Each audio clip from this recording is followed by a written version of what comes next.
Hi, I'm Hannah Brents. I am a licensed independent clinical social worker and a registered yoga instructor with a private practice in Massachusetts. I have a bachelor's and master's degree in religious studies, and I know firsthand how toxic fundamentalist and cultic religious communities can be.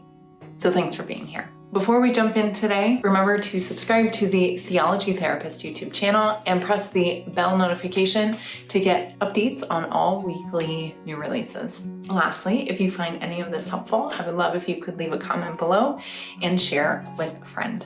So let's get started.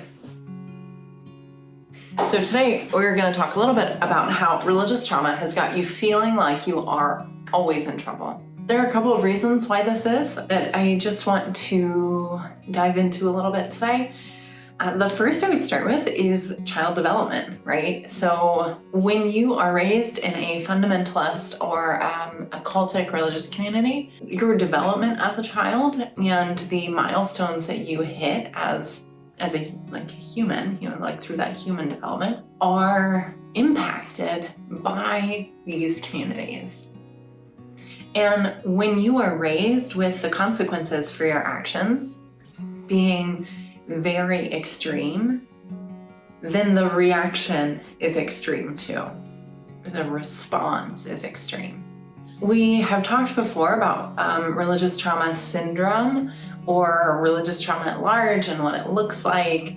So if you haven't gone and watched, we will link in the description to some of those previous episodes about what is religious trauma and what does it look like.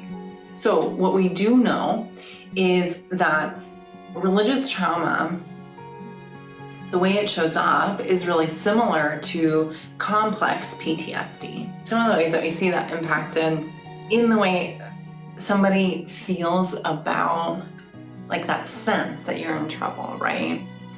Is that trauma itself creates extreme or exaggerated thinking patterns. Things are black and white. Things are, they are right or they are wrong.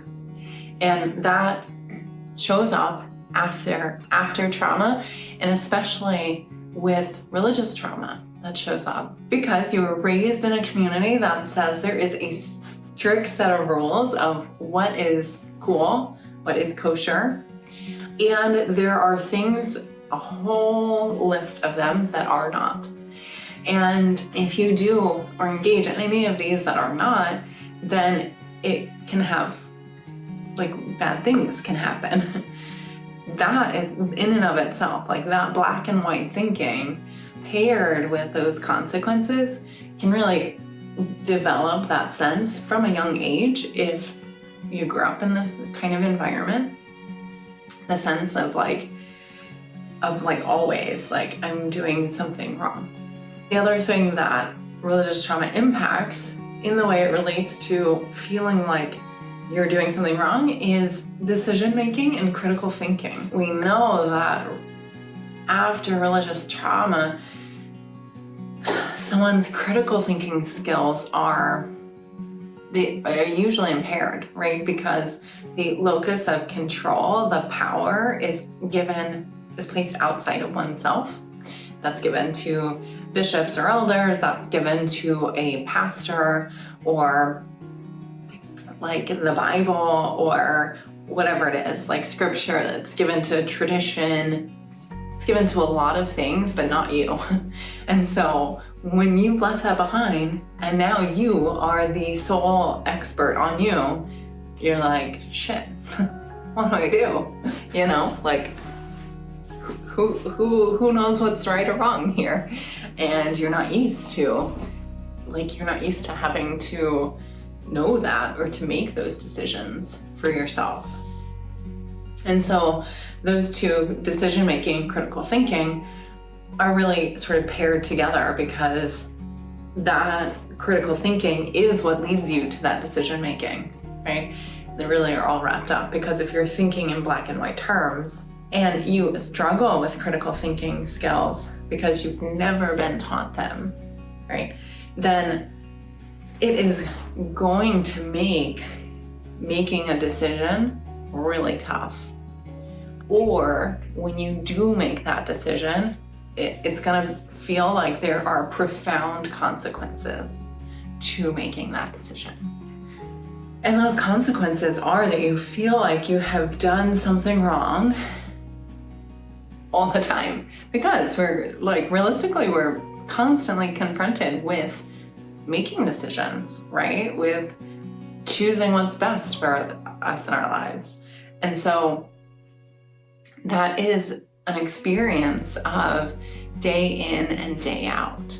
So pair that with the physiological response of trauma and a feeling like you're in trouble, right? That what you get is anxiety, tension, like having this pit in your stomach, maybe clenching your jaw, TMJ, anybody? Or pacing, But that physical like sense, that those physiological symptoms of feeling like we are in trouble, like somebody is about to be mad at us because we've done something wrong, those stick around, right? Like those have to be unlearned.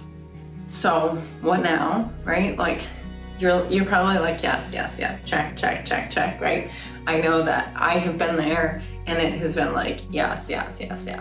What now comes with recognizing if what you are desiring is objectively good or bad or neutral. You're like, how do I do that?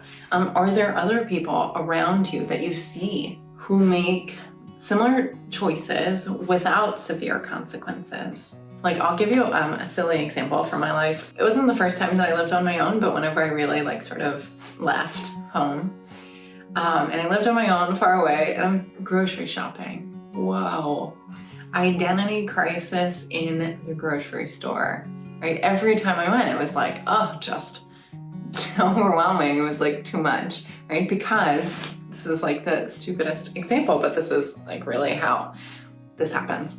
I mean, like stand in front of the eggs and just be like paralyzed with choice. Like, oh my gosh, how many eggs are there? And not know what to choose, right? Because it was like, okay, do I choose like just the cheapo normal eggs?